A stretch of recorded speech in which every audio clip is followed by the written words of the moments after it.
Hey everybody, it's Libby with Organize It. And on this video, we're going to talk about cleaning your desk. And this is a really popular topic right now. And we're going to get into what can it contribute, why should you care, and some tips on best practices. So let's dive in. So it's super essential to work with a clean space, with a clean and proper workspace. It's more productive. Right? In any workstation, you want to make sure that you're like in the zone to work, that it functions at high capacity. And this is getting more and more important actually as time goes on. We want to make sure that we can complete tasks, that we have good workflow. And if you really think about it, the desk has evolved and changed over time. I mean, all the cords we had and papers and pencil, it's starting to evolve over time and it's starting to look different. And maybe you are still a paper person, maybe you're not. But there's a lot of things cluttering up our desks now, whether it may be books, electronic devices, cables, chargers, you name it, it is taking up our space. So a little stats on this topic. So the reason we're covering this and Organize It is because, we are that professional organizing and residential cleaning company. And so many people right now work from home. So in 2023, 30% of US employees worked remotely. 30% in 2023. So this trend is expected to continue growing with a projected 36.2 million people will be working remotely by 2025. 36 million, it's actually 36.2 million people will be working remotely. So this is a very big topic for our residential cleaning space and professional organizing. How do you organize a desk? Why should I organize my desk? Cleaning it. We're going to talk about the germs that are on a desk. So, cleaning and tidying your workspace boosts productivity 100% and morale. Like they always say, if you work remote, you should get up and get dressed. But also, besides that getting dressed part, it's like, what does the workstation look like? It improves your morale and it boosts that productivity, which you're going to get more done and you feel better. So keeping, on top of the messy desk should be a priority. Right? It should be a priority.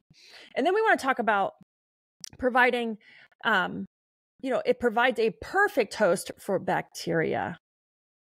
So we want to maintain cleaning that on a regular cadence. And, it's essential to really keeping yourself, or if you own a business and you have remote employees, keeping them positive and healthy at their workspace.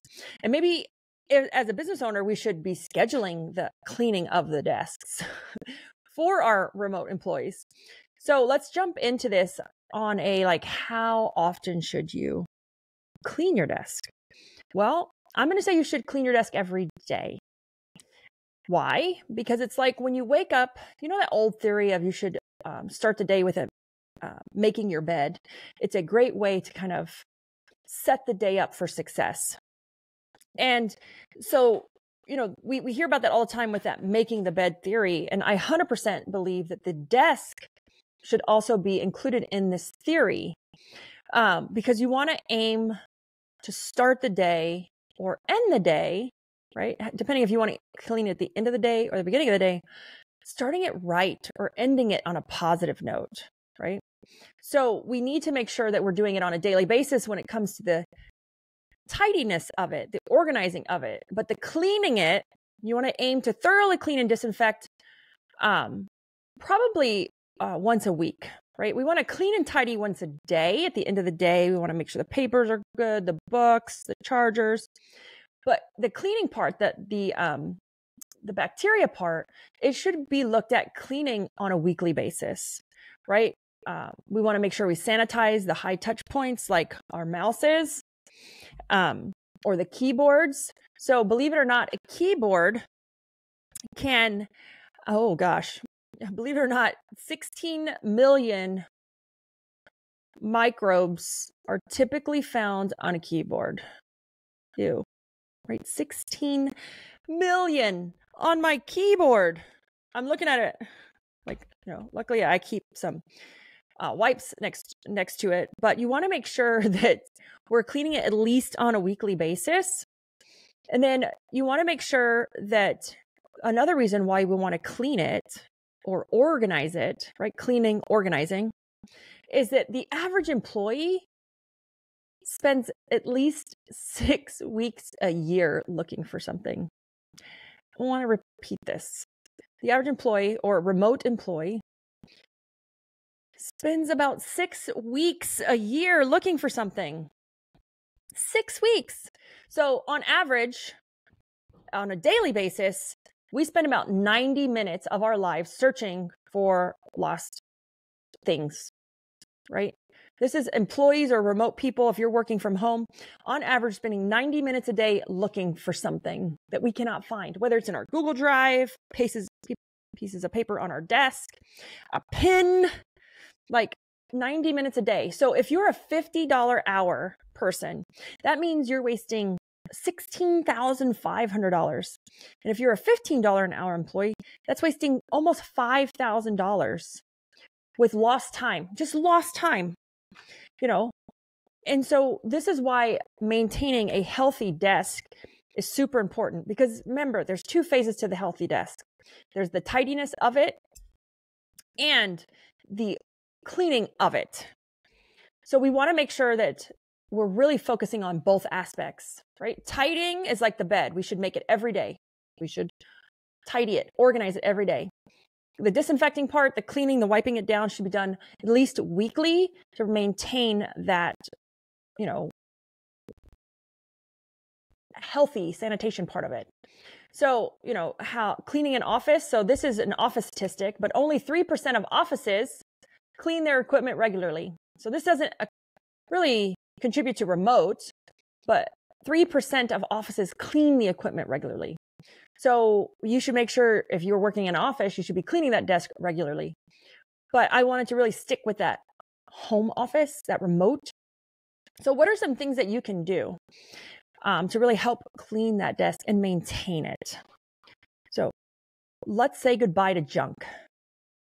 Let's start to throw away, donate, shred, recycle, and really start beginning to clean and get rid of those things that you do not need. Do you know that out of all the papers we keep, we will only really ever reference 80% of them? I'm sorry, 20% of them. That means 80% of the papers that we're keeping, 80%, it's the 80-20 rule. 80% are trash. We will never look at them. So we're keeping all this stuff for only to use 20% of it, or to even reference 20% of it. So let's start throwing away, donating, shredding, recycling, and let's begin this activity. So to organize, clutter, and de-stress, you want to make sure that you're really decluttering, because clutter, believe it or not, creates anxiety, right? It doesn't help you in the midst of a busy workday. It doesn't help your mindset. Objects absorb energy. So if you're sitting around a desk full of things, they're absorbing your energy. They create more stress and more anxiety. I have many reasons why I think stress and anxiety are up for people, especially our youth. But one of the things is we have more and more stuff. We're a consumption-based country. We have more and more stuff. So we need to really look at decluttering and minimizing, because it adds to our stress and anxiety. And that includes digital. How many files are on the computer? I mean, how much is in your Google Drive? Look at your inbox. That includes our digital space too. And then you want to make it an event. So to make this happen, you want to make it an event. You want to schedule it. If you are working with remote groups of people, make a competition. Who can clean the desk, like the cleanest desk competition. Post pictures, maybe in your Slack channel. Again, if you're remote, or share on social media. Make it an event and schedule it. Again, the tidying of it is daily. Schedule that. Maybe you do it every morning or at the end of every day. And then the cleaning of it is a weekly event, making sure you're scheduling the wiping down, the cleaning of, because it attracts dust, the computers, the monitors, and making sure we're dusting and wiping down those workspaces efficiently. And then the tips on how to, and I'm doing a whole series on how to organize your digital space. But when it comes to papers, books, or any physical objects that we have on our desk, we want to make sure that we're using storage solutions that are allowing us to store things vertically, right, up and down, versus horizontally. So I'll give you an example. I have books, right? Let's just say these are papers. We want to make sure that we're storing them horizontally. It's like this, vertically, not like this, not horizontally. Because what happens is that's how piles of papers start to accumulate. You just pile and pile and pile. But when you're organizing it in a vertical format, there's no bottom, right? There's no bottom. You can't pile it on. There's no bottom. So when you're looking for storage solutions, look for them that allow you to store things vertically, up and down. It is the best solution.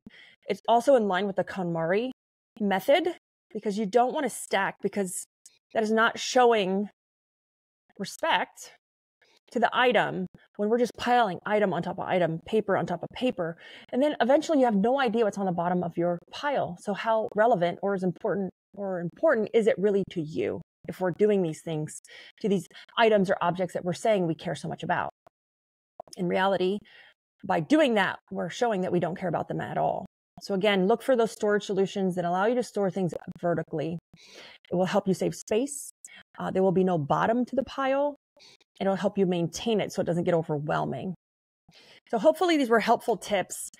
We are, again, Organize It. We're here to just help you provide an organized and tidy space, whether that's for your home or your business. If you liked this YouTube video, please make sure you like and subscribe to our channel and follow us on all of our social media sites.